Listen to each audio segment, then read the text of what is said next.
Hey guys, welcome back to my channel.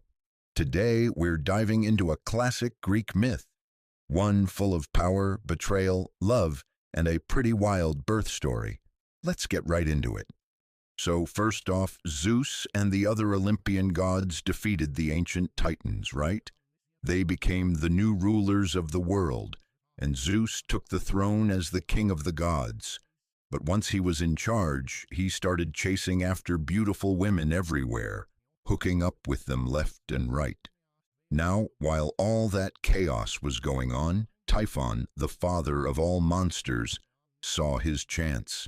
He snuck in, stole Zeus's thunderbolt, chased all the gods away, and took control of the world. But Zeus, being the tricky guy he was, got his thunderbolt back through deception. Then, in the epic battle between Typhon and Zeus, all the gods got to see Zeus's true power. Every single one of them, even his own brothers, Poseidon and Hades, was totally shocked, like mind blown. Before this, Zeus had always relied on the wisdom of Metis, the goddess of wisdom, to win his fights. But the war against Typhon, that's when everyone saw just how scary Zeus could be. When Zeus put away his thunderbolt and looked at all the terrified gods, he had this super proud, smug look on his face. Then he said to them, loud and proud, "Let's celebrate. This victory means we're gonna thrive. Oh, great gods, let's party. I'm throwing a feast on Mount Olympus, one that's all about strength and joy." So Zeus ordered the gods to hold athletic games on Mount Olympus, and just like that, the very first Olympic Games in myth history began. The gods competed in running, javelin, all kinds of stuff. But when it was time for the tug of war, Zeus stepped up. He grabbed one end of this huge, thick rope and said, "When Typhon came, all of you turned into animals and ran away. Only I stood up to him. Up until now, I've never shown you my real strength. Today, in peace, you're gonna feel just how powerful your king is." All the Olympian gods got so excited and joined in. The sun, the moon, even shooting stars, they all pulled on the other end of the rope.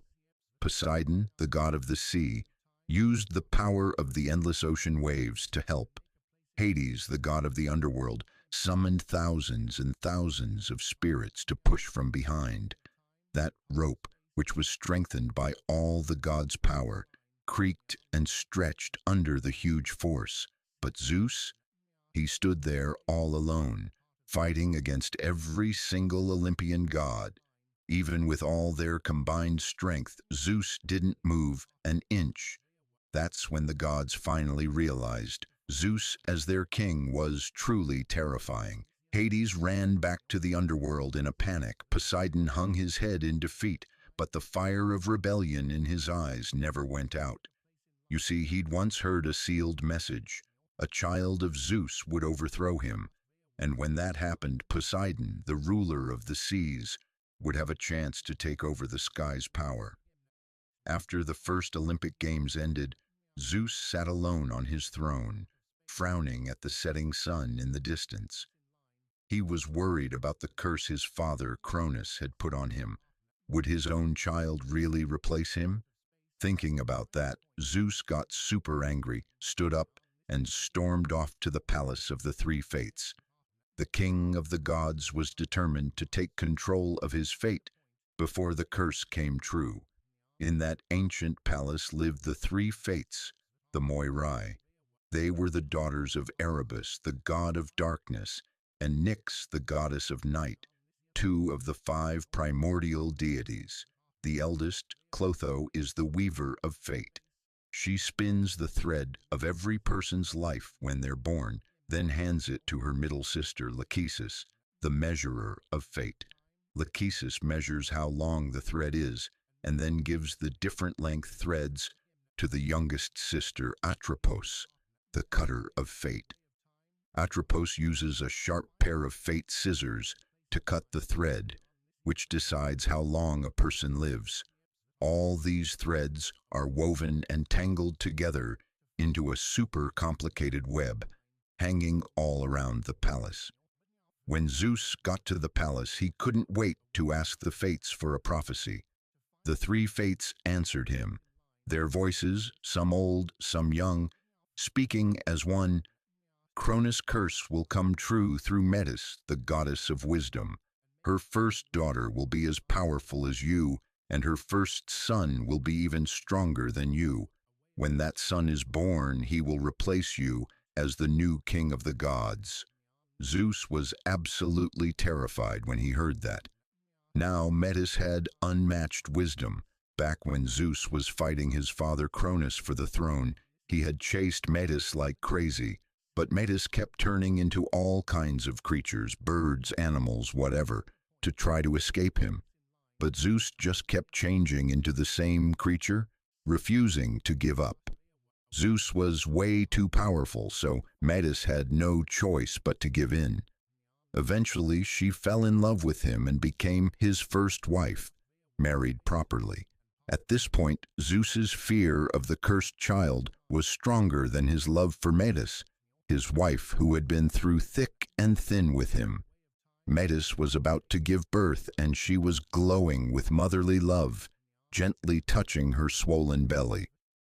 Zeus watched her, frowning. He didn't know if the baby was a boy or a girl, but either way, he wasn't going to let that child be born. So Zeus turned around and went to Gaia's home. He begged Gaia, the goddess of the earth who controlled childbirth, to get rid of the baby Metis was carrying. Gaia laughed when she heard that, then yelled, "Zeus, your father came to me with the exact same request, asking me to get rid of the baby your mother Rhea was carrying. You get out of my palace. This child will have my blessing, and they will be born no matter what. If it's a girl, I'll bless her with the power of the earth. If it's a boy, get ready to give up your throne." Gaia refused him flat out, so Zeus had to slunk back to Mount Olympus, embarrassed. When he got to the palace, he looked at Metis, his first wife, softly, and his love for her started to creep back.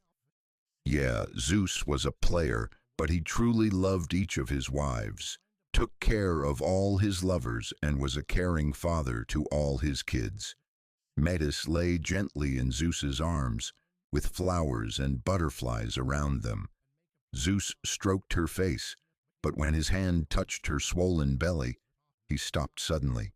His eyes were filled with mixed emotions, and Metis immediately felt his panic.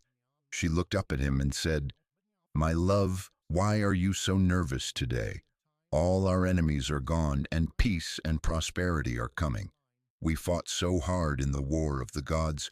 Now it's time to stay close and enjoy these quiet days." Zeus looked torn. His love for her was trying to stop his plan, but when he saw the lightning in the distance and felt the power of the sky he ruled, his coldness as the king of the gods took over completely. He looked at Metis sincerely and said, "My love, my beauty, my one and only, the war between the Titans and the gods wore me out. If it weren't for your love and wisdom by my side, how would I have gotten through those long, lonely nights? Sometimes I wish we could be one, never apart, but my clumsy tongue can't even say a fraction of how much I love you. If only I could let you see my heart." With that, Zeus took out his thunderbolt and pretended to cut open his chest to show Metis the love in his heart.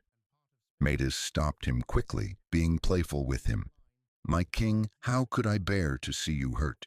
Instead, I'll turn into a drop of water and go into your heart, to see just how much love this player of yours has for me." So Metis turned into a drop of water, and Zeus swallowed it. When Metis got inside Zeus's body, she immediately felt his love. It was real, so real. In Zeus's sea of memories, she saw that on countless lonely nights he had missed her. When he got the precious golden apple, the first god he wanted to give it to was her. After the long, hard battle against Typhon, when he came back to the palace and saw her, his heart was filled with true love and joy. But then Zeus's memories revealed the truth. His visit to the three fates for the terrible prophecy, and his request to Gaia to get rid of the baby. Smart as she was, Metis tried to get out of Zeus's body, but she realized she was truly merged with him. At that moment, the divine power of the sky and the divine power of wisdom started to blend. From then on, Metis could change the sky at will, and Zeus could use Metis's wisdom. Metis knew Zeus's fear. She could now feel all his thoughts and know all his memories. She cried and said she was willing to merge with him, but she begged him to let their baby out. She said their child shouldn't be trapped in his father's body forever, just like Zeus's brothers and sisters were trapped by Cronus back then. But Zeus refused. He wanted the unborn child to stay with its mother inside him. This was the price he had to pay to wear the crown and be the king of the gods. Metis fell silent. Now that she was merged with Zeus, she understood his thoughts and his choice completely. Faced with her unborn child, the mother in her made a difficult decision.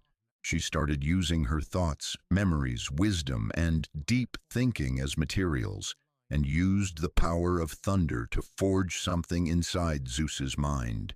It was a beautiful suit of armor. Every piece was exquisite, full of the secrets of the world. Even more amazing, this armor could resist Zeus's power of erosion. Every day, Metis kept forging, making clanging sounds that never stopped, day and night. Zeus held his head in pain, covering his ears, but he couldn't stop the noise. That's when he finally understood why Gaia was so angry when he locked the three titans in the abyss of the earth. That non-stop noise from inside his body was like the sound of hell, bringing him unbearable pain.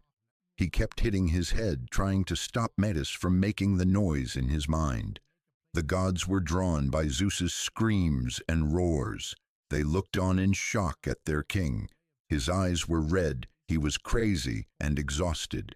When Hephaestus, the god of blacksmiths, showed up with his unbreakable hammer, Zeus pointed at the hammer, then at his head, stammering out an order, "Break open his head." All the gods thought Zeus had gone crazy, but Hephaestus was a man of his word. If the king ordered it, he would do it.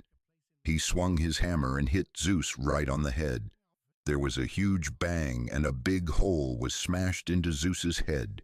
It was so big that all the gods stared in terror, not knowing what to do.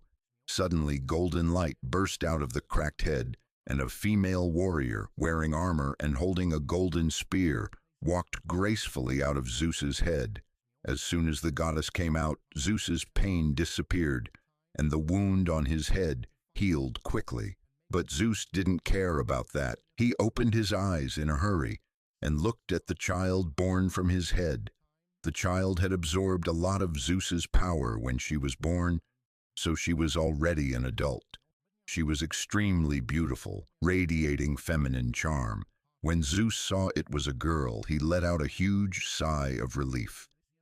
The goddess, who was an adult the moment she was born, looked at the confused gods and said, "I am the child of Zeus, king of the gods, and Metis, goddess of wisdom.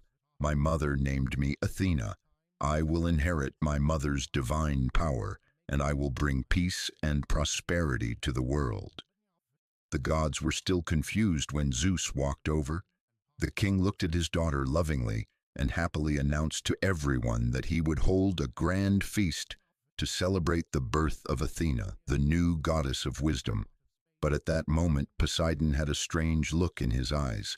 As Zeus's older brother, Poseidon could feel how powerful Athena was. Her power was even enough to stand against the king, and that made his ambition start to wake up.